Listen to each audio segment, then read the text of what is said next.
¿Qué tal? Soy el padre Ricardo Aguilar, doctor en teología bíblica. Sean bienvenidos a esta sesión donde comentaré el texto del Evangelio que la liturgia nos propone para el próximo domingo. Para este 18 de enero tenemos el Evangelio de San Juan, capítulo 1, versículos 29 a 34. Le he puesto como nombre a este comentario: Este es el Cordero de Dios que quita el pecado del mundo. Comenzamos. Comenzamos con nuestra oración inicial, en el nombre del Padre, y del Hijo, y del Espíritu Santo. Amén. Padre Santo, te agradecemos por el don de la vida y el don de la fe. Hoy que nos reunimos en tu nombre para profundizar la Sagrada Escritura, te pedimos que nos envíes el don del Espíritu Santo con el fin de que nos ayude a comprender el sentido salvífico del texto evangélico que estamos por estudiar y lo hagamos vida. Te lo pedimos por Jesucristo nuestro Señor. Amén. Procedo a leer el texto del Evangelio. Del Santo Evangelio según San Juan. En aquel tiempo vio Juan el Bautista a Jesús, que venía hacia él, y exclamó: Este es el Cordero de Dios, el que quita el pecado del mundo. Este es aquel de quien yo he dicho: El que viene después de mí tiene precedencia sobre mí, porque ya existía antes que yo. Yo no lo conocía, pero he venido a bautizar con agua, para que él sea dado a conocer a Israel. Entonces Juan dio este testimonio: Vi al Espíritu descender del cielo en forma de paloma y posarse sobre él. Yo no lo conocía, pero el que me envió a bautizar con agua me dijo: Aquel sobre quien veas que baja y se posa el Espíritu Santo, ese es el que ha de bautizar con el Espíritu Santo. Pues bien, yo lo vi y doy testimonio de que éste es el Hijo de Dios. Palabra del Señor. Gloria a ti, Señor Jesús.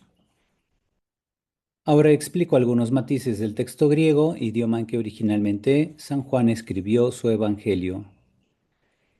En el versículo 29, la referencia temporal al día siguiente, te epaurion, repetida en 1.35 y 1.43, organiza la secuencia de los días en que se desarrolla el testimonio de Juan.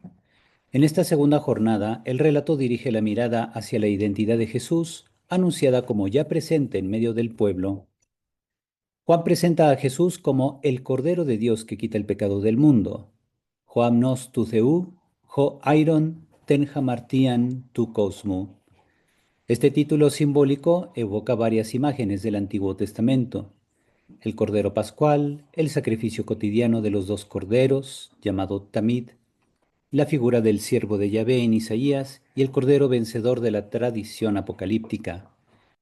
En el versículo 30, Juan afirma la preexistencia del enviado de Dios, protosmu en, antes de mí ya estaba, conectando con el prólogo. En ambos lugares del Evangelio se afirma que el Hijo ya existía antes de Juan.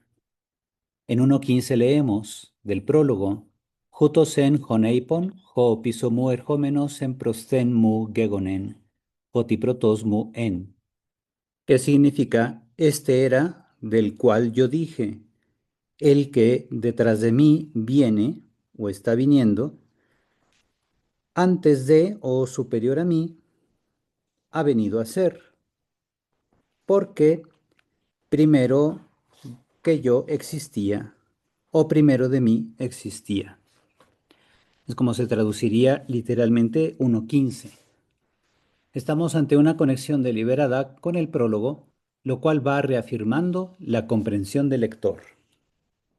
En el versículo 32, Juan dio testimonio, diciendo: Emartíresen Ioannes legon. En el Evangelio de Juan tenemos una teología del testimonio. En el caso del Bautista, su dar testimonio, el martireo, que es el verbo dar testimonio, describe el acto de atestiguar con la finalidad de conducir a la fe. Juan quiere que su testimonio produzca adhesión a Jesús. Juan el Bautista es un testigo paradigmático precisamente porque no es la luz, sino el que remite a la luz. La credibilidad del testigo se juega en su descentrarse, tal como lo dice el prólogo en 1.7.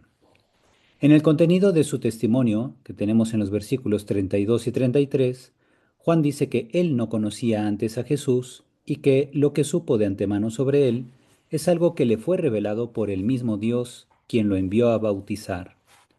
Notamos que en el Evangelio de Juan, el Bautista no parece ser pariente de Jesús, como se ve en Lucas. El desconocimiento que tiene originalmente sobre Jesús tiene un significado teológico. La identidad más profunda de Jesús se le conoce por revelación divina, la cual debe ser recibida por el creyente con obsequio absoluto. No se puede tener verdadero conocimiento, es decir, experiencia íntima y profunda de Jesús por medio de la carne o sangre, sino por don de Dios. Si les gusta este tipo de contenido, denle like al video, suscríbanse al canal y activen la campanita de notificaciones para que YouTube les mande un aviso cada vez que yo suba un nuevo comentario a la palabra de Dios. Y ahora vamos a continuar.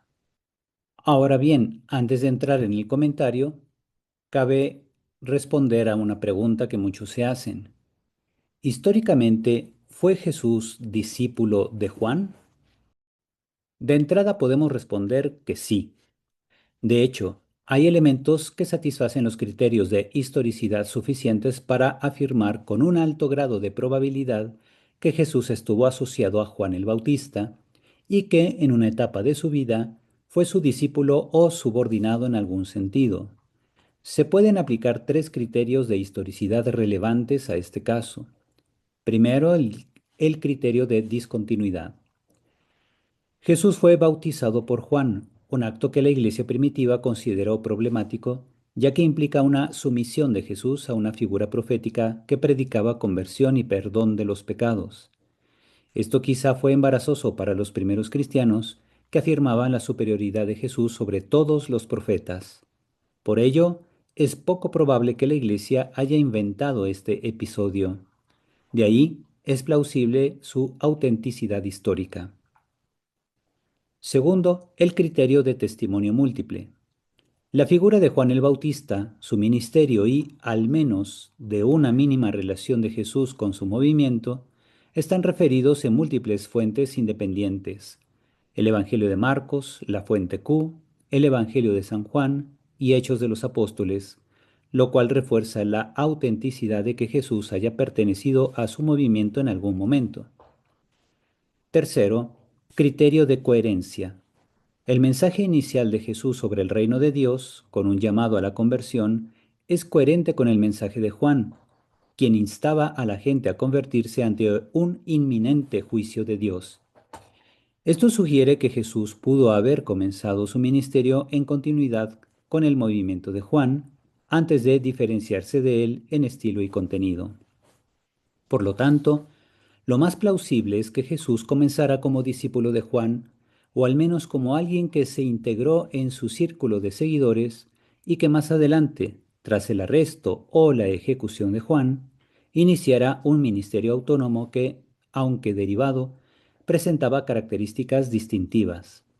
Así, la hipótesis de que Jesús fue discípulo del Bautista no es conjetural, sino que cuenta con un respaldo sólido desde la crítica histórica mediante el uso de criterios rigurosos de autenticidad.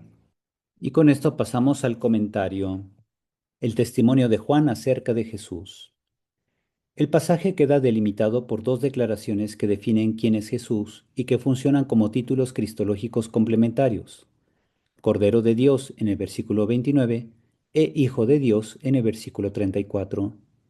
En el relato, Juan reconoce tanto la limitación de su bautismo con agua como su desconocimiento inicial de la identidad de aquel que habría de bautizar en el Espíritu Santo. Cuando el evangelista presenta a Jesús como Cordero de Dios que quita el pecado del mundo, evoca varias imágenes del Antiguo Testamento, como el Cordero Pascual, el sacrificio cotidiano de los dos corderos, la figura del siervo de Yahvé en Isaías y el Cordero vencedor de la tradición apocalíptica. La mención del pecado del mundo presupone que la realidad está dominada por el mal y sometida al poder de Satanás, lo cual se evidencia en el hecho de que todos los humanos pecan. Así, el Cordero de Dios se vuelve Salvador del mundo, pues mediante su misión libera a la humanidad de esa esclavitud, cargando sobre sí el género humano y alejando el pecado que lo oprime. Juan reconoce que desconocía inicialmente quién era Jesús, sin embargo, por su disponibilidad se convirtió en un instrumento obediente al designio divino. Su misión, Afirma, tenía como fin posibilitar la manifestación del Mesías a Israel, el pueblo que ha recibido la revelación y promesas de Dios. Juan llegó a identificar a Jesús como Cordero de Dios gracias a una revelación previa recibida de aquel que lo había enviado a bautizar al pueblo.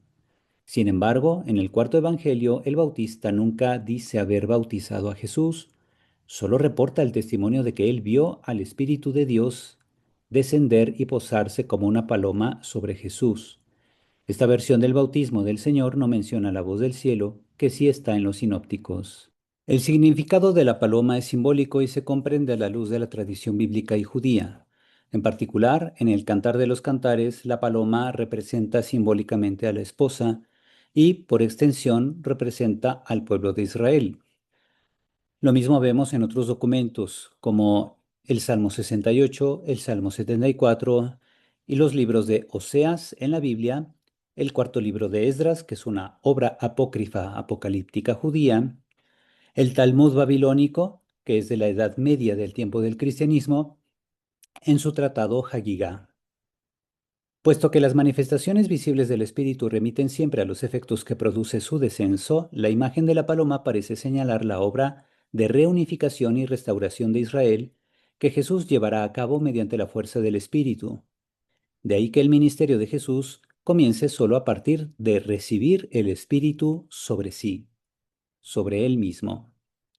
Finalmente, el testimonio del Bautista acerca de Jesús no busca legitimar el rito cristiano del bautismo, sino revelar la identidad oculta de quien lo instituirá.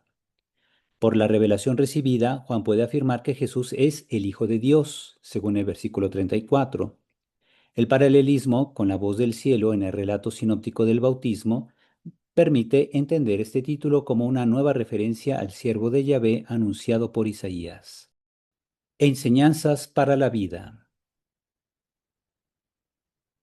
Primera enseñanza, reconocer a Cristo presente y dejarnos interpelar por su identidad. El relato subraya que Jesús aparece como alguien ya presente en medio del pueblo, aunque no siempre reconocido. Juan señala, este es el Cordero de Dios, invitando a pasar de una religiosidad basada solo en prácticas externas a una mirada contemplativa capaz de discernir quién es realmente Jesús. Para quien desea renovar su vida, esto implica revisar sus imágenes habituales de Cristo y preguntarse si lo acoge como el Cordero que carga con el pecado del mundo. El primer paso del cambio cristiano consiste en volver a poner en el centro la identidad de Jesús y permitirle que cuestione nuestras propias seguridades, prioridades y estilos de vida. Segunda enseñanza, recibamos la salvación como un don, pero sabiendo que nos exige conversión y entrega. Llamar a Jesús Cordero de Dios que quita el pecado del mundo nos hace pensar en su entrega en la cruz, donde asumió el mal que oprime a la humanidad para liberarla desde adentro. Esta afirmación interpela existencialmente al creyente. Si Cristo ha cargado con el pecado del mundo, entonces seguirlo nos exigirá renunciar a formas de pecado personal y estructural. También nos llevará a romper con hábitos que esclavizan y a asumir compromisos concretos de justicia, reconciliación y caridad. La salvación recibida gratuitamente pide una respuesta coherente en nuestra vida cotidiana, especialmente allí donde el mal parece haberse normalizado. Tercera enseñanza, dejemos que el Espíritu transforme la vida y haga posible que demos un testimonio humilde del Señor. Juan reconoce los límites de su propia misión y confiesa que solo gracias a la revelación recibida pudo dar testimonio verdadero. No se presenta como protagonista, sino como instrumento dócil al servicio de una obra mayor. Además, el símbolo de la paloma remite a la acción del Espíritu que restaura, reúne y da vida nueva al pueblo de Dios. Para quienes desean un cambio real, esta enseñanza recuerda que la renovación cristiana no se logra solo por fuerza de voluntad, sino por la acción del Espíritu Santo acogida con humildad. El laico está llamado no a ponerse en el centro, sino a transparentar a Cristo con su vida, sabiendo que su testimonio, en la familia, el trabajo y la sociedad, será fecundo en la medida en que se deje conducir por el Espíritu y no por la autosuficiencia. Y con esto paso a la oración final. Dios Todopoderoso y Eterno, que gobiernas los cielos y la tierra, escucha con amor las súplicas de tu pueblo, y haz que los días de nuestra vida transcurran en tu paz. Por nuestro Señor Jesucristo, tu Hijo, que vive y reina contigo en la unidad del Espíritu Santo y es Dios, por los siglos de los siglos. Amén. Y así hemos concluido con el comentario del texto del Evangelio que la liturgia nos propone para el próximo domingo. Espero pueda servirles para su vida espiritual y su impulso pastoral. Me despido dándoles la bendición. El Señor esté con ustedes y la bendición de Dios Todopoderoso, Padre, Hijo y Espíritu Santo, descienda sobre ustedes y permanezca para siempre. Amén. Cuídense mucho y hasta pronto.